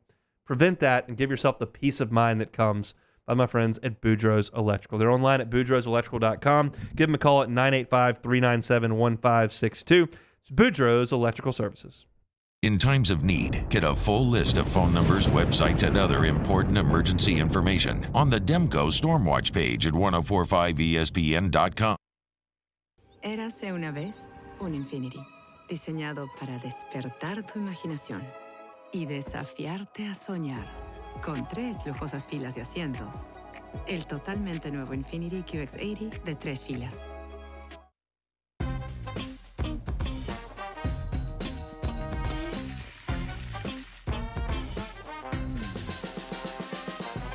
The best kept secret in town is out. Discover Tallulah at the Renaissance Hotel on Bluebonnet. At Relief Windows, we're more than windows. We're windows, doors, hardy plank, and vinyl siding. But our number one product is always customer satisfaction. Visit us online at reliefwindows.com.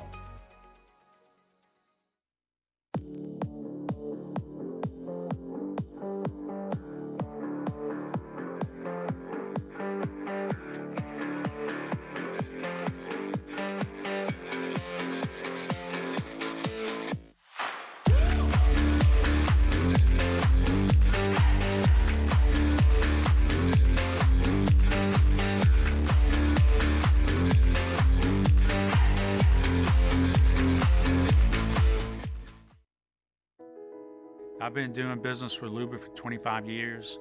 They're dependable, trustworthy. It's just the attention to detail with our clients. Our folks have years and years of experience. They're highly trained professionals, but many companies have that asset. What I'd like to think makes Luba a bit different is that we use those talents in a way that truly is dedicated to serving the needs of the folks who depend on us. Breck teamed up to reimagine your parks, and you imagined big.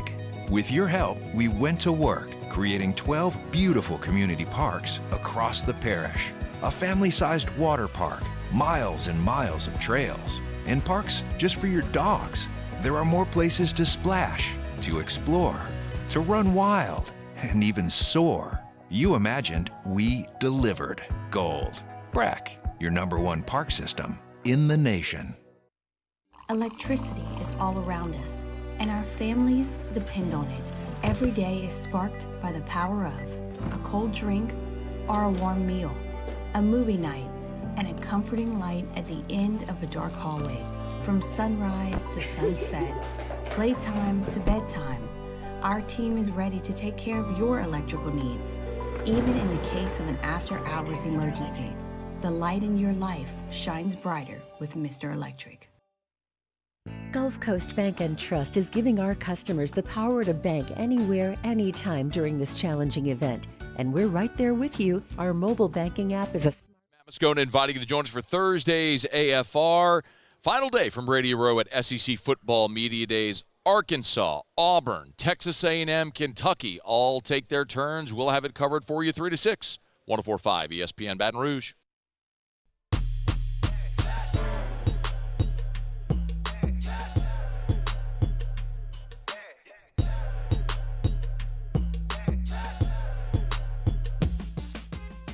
Parish Construction and Roofing has brought you live coverage of the 2024 SEC Football Media Days all this week. You can find highlights from this week on the 104.5 ESPN YouTube channel. Coverage is also brought to you locally by Rev Business and Relief Windows. You can follow Matt from 3 to 6 today for the last show we will have at SEC Media Days. That it was all brought to you by Parish Construction and Roofing. You are listening to The Hunt Palmer Show, brought to you by Rouse's Supermarkets. SEC Media Days, kind of the unofficial kickoff of football season. So if you're an SEC football fan, you can technically say it is football season. That would be a bit of a stretch as the teams don't start to practice here for a couple of weeks. But if you're an NFL fan, a lot of teams kind of out there on the practice field. The Saints are one of them. The rookies have reported to training camp out in California. Luke Johnson has also reported to California, and he joins us now as he does every single Thursday on the Jim's Firearms Hotline. Luke, how we doing?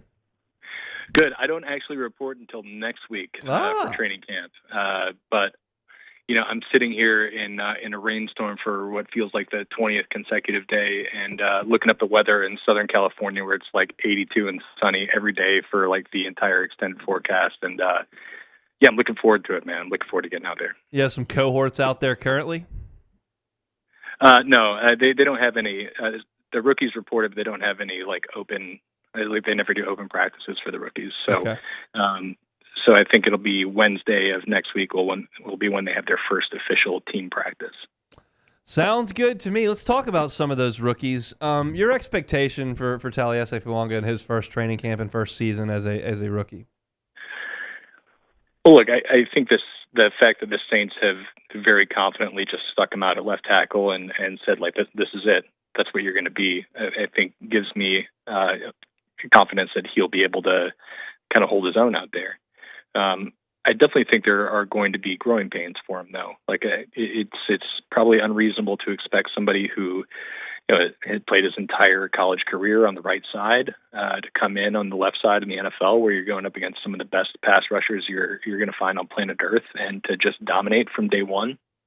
So they're going to have to grow with that and deal with it. But I definitely don't think it's like the same type of scenario we were kind of going through with Trevor Penning a few years ago, where he's coming from northern Iowa, and there's a lot of projection there. And you can kind of see where he is as a run blocker, but there's some questions about him as a pass blocker. I think Fuanga is definitely more polished.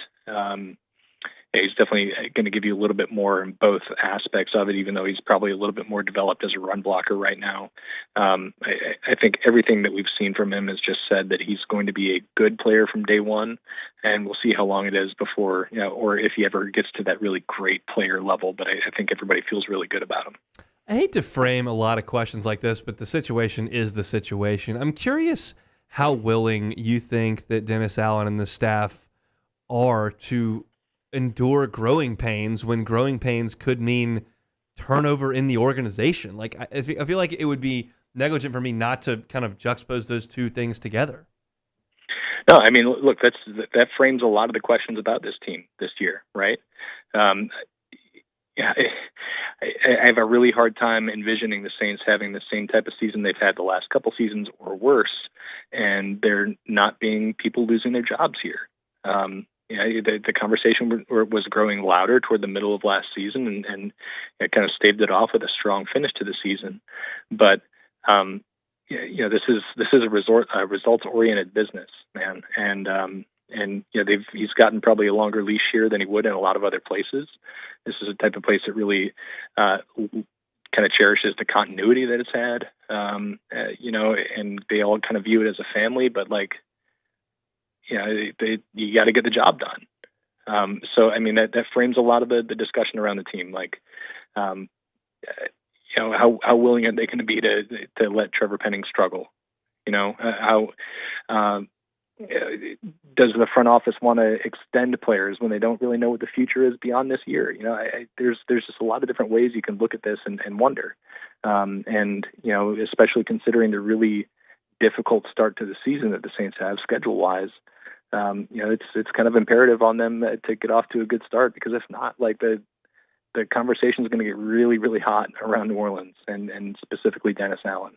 So, I mean, with some of these guys like Taliesin Fuanga, for one, I mean, you're kind of pigeonholed. You have to go through the growing pains because you don't really have another viable option there. But I think there's a lot of other guys on the team who might be on kind of thin ice when it comes to how much of a leash the Saints are willing to give them. Let's talk about Kool-Aid McKinstry and his role in a very, very deep secondary room right now. Yeah, I think that's going to be one of the really intriguing things to watch when training camp opens up, because we haven't really seen him do anything in the team drill portion of the off-season program. The only Kool-Aid McKinstry sightings we had were him working kind of off to the side drill or going through the stretch line. So we only have what Dennis Allen has said about what his role might be, and that's, that he's going to be competing both inside and outside. And if you kind of take that and look at it, you're like, well, Alontae Taylor's a really talented young player. He's played a lot of football his first 2 years in New Orleans, but his second year as the primary slot corner was really up and down. And, he might be competing for a job there, with especially if Kool-Aid McKinstry comes in and he's like a dude right away in the slot. This kind of, again, goes back to that thing with the uncertainty beyond the season. If they're like, this is the guy who's going to give us the best chance, that could mean Alontae Taylor goes and he's, fourth on the depth chart there. But it could also mean that Kool-Aid McKinstry is there and he gets a chance to kind of develop slowly and be, kind of the dime back. They play a lot of 6 defensive back sets, so he'll get plenty of opportunity there. And you look beyond this year, Paulson Adebo is going to be a free agent. We still have no idea what's going to happen with Marshawn Lattimore. Like, we think he'll be on the team this year, but if he stays healthy and plays well, maybe he's a valuable trade asset next year, and you got somebody waiting in the wings. So there's a lot of different ways this can go. I think my gut tells me that it'll probably be that latter, where where Alontae Taylor earns the starting nickel job, and Kool-Aid is kind of just brought along slowly, and he's there in case somebody gets hurt.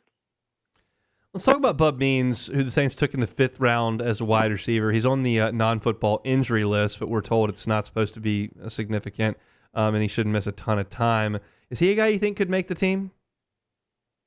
Yeah, I think it's going to be a tough go for him, though, to make the 53.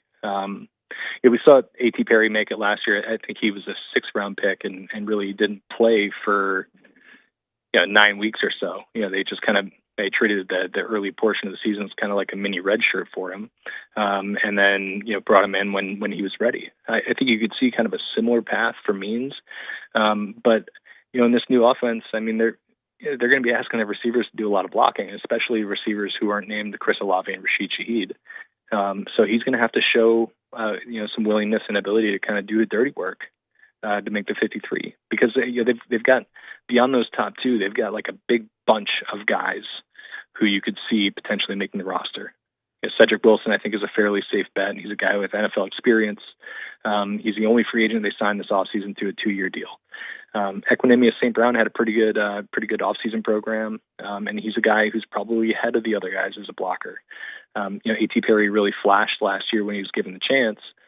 He's shown big playability, but at the same time, when you hear the coaching staff talk about him, they talk about all the things he needs to do better.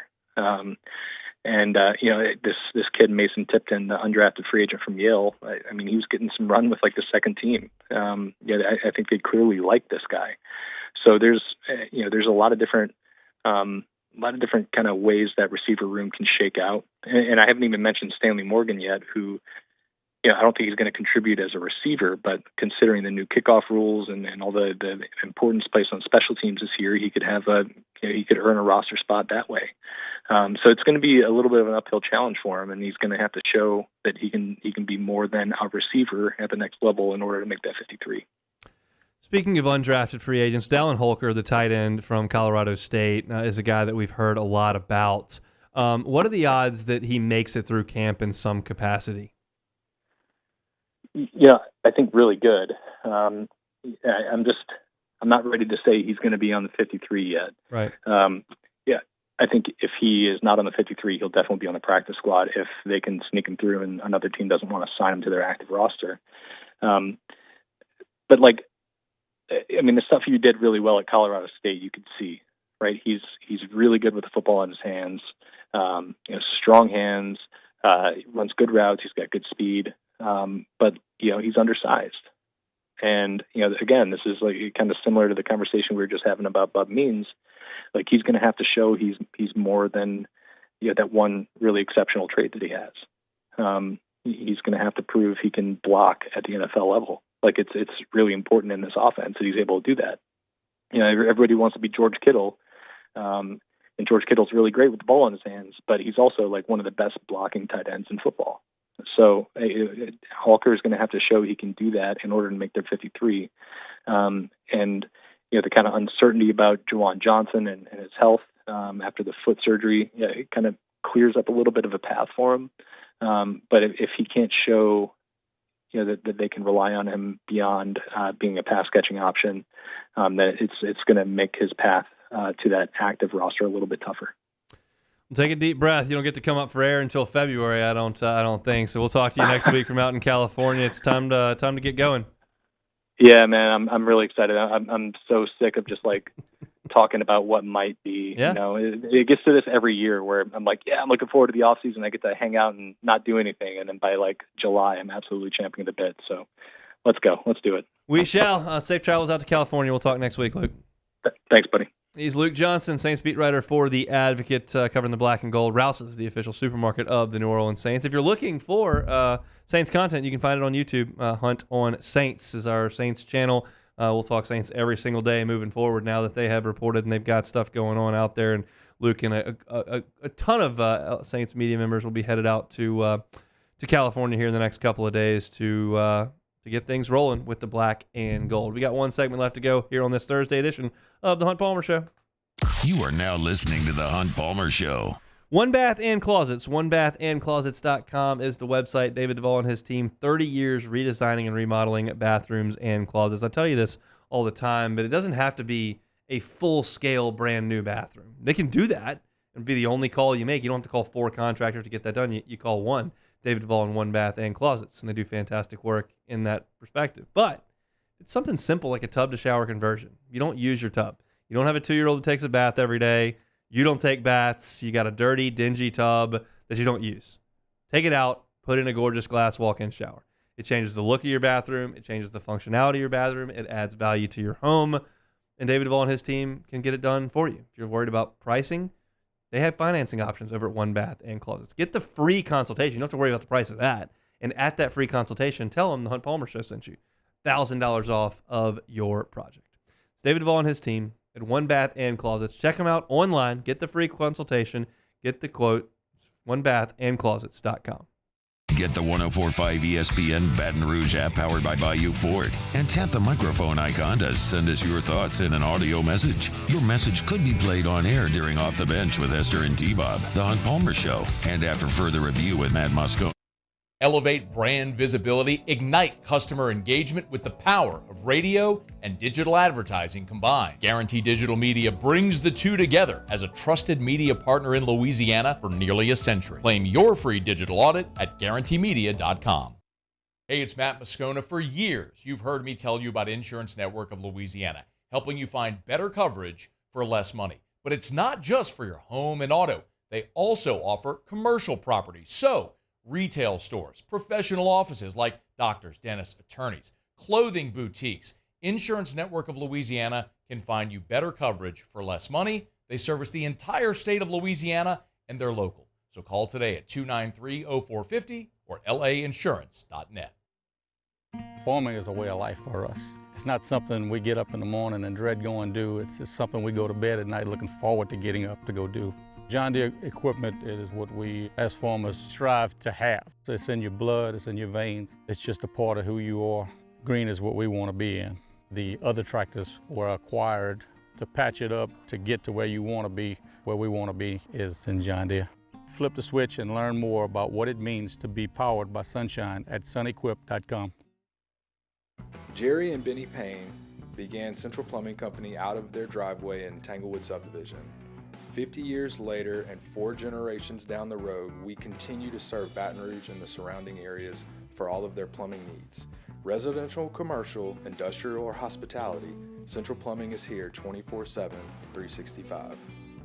We want to thank our customers, family, and friends for 50 years of success. And looking forward to 50 more. Gulf Coast Office Products is a nationally recognized Savin office equipment dealer based right here in Louisiana. Over 100 employees strong, Gulf Coast has the boots on the ground to support all vertical markets from education, engineering, legal, and finance. With the latest in office technology from desktop to production segment units, Gulf Coast and Savin have the perfect fit for you. Call 225-756-2644. That's 756-2644 for Gulf Coast Office Products. I've been doing business with Luba for 25 years. They're dependable, trustworthy. It's just the attention to detail with our clients. Our folks have years and years of experience. They're highly trained professionals, but many companies have that asset. What I'd like to think makes Luba a bit different is that we use those talents in a way that truly is dedicated to serving the needs of the folks who depend on us. Matt Moscona inviting you to join us for Thursday's AFR.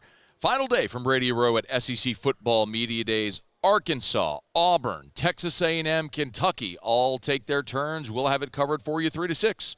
104.5 ESPN Baton Rouge.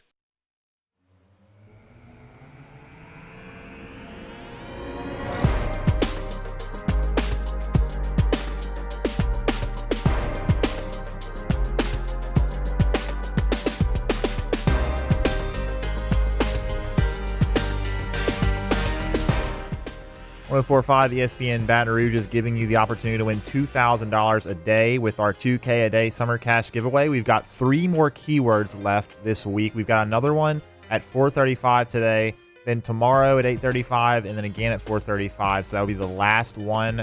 That will be tomorrow at 4:35, the last keyword for the 2K a day cash cash giveaway.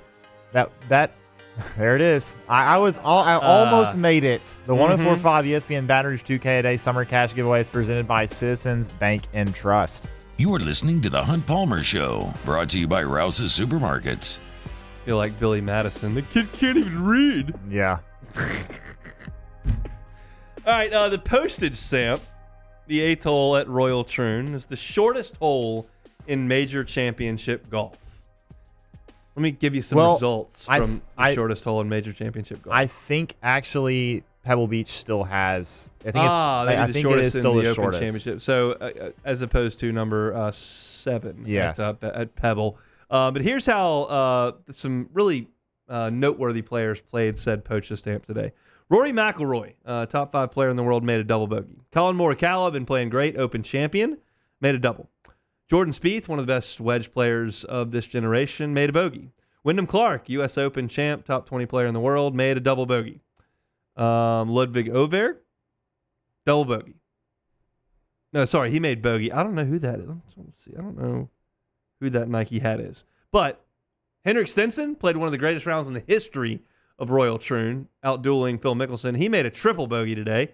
Tiger Woods made a bogey on the hole today as well. Nobody can handle a 112-yard par 3 at Troon, the postage stamp, exacting a lot of pain on some really, really quality players there at the Open Championship. All right, let's play some Take It or Leave It. All right, first one here. Chicago Cubs will play a 2-game series against the LA Dodgers next March in Tokyo, Japan. The Cubbies in Tokyo. Take it or leave it. Leave it.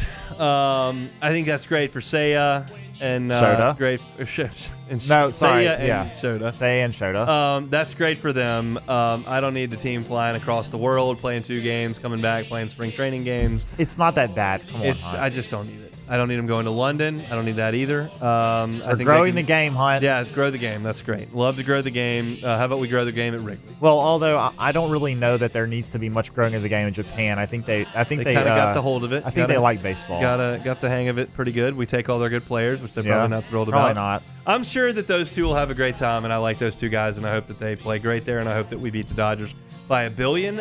My question is, I guess we're taking 1 home game away from the Cubs and 1 home game away from the Dodgers. I think so, going one or the other? I think you were telling me that I got to play the Dodgers in Japan instead of Dodger Stadium. I'll take that. I might take that, but I don't love it. I don't like the international games. I don't like the NFL in Mexico City. I don't need them playing in Berlin. I just don't need any of it. All right, last one here. As you mentioned earlier, postage stamp was wreaking havoc on the players at the Open Championship. A lot of other holes were as well. There are currently only 18 players under par at the Open Championship. The first round pretty much over at this point.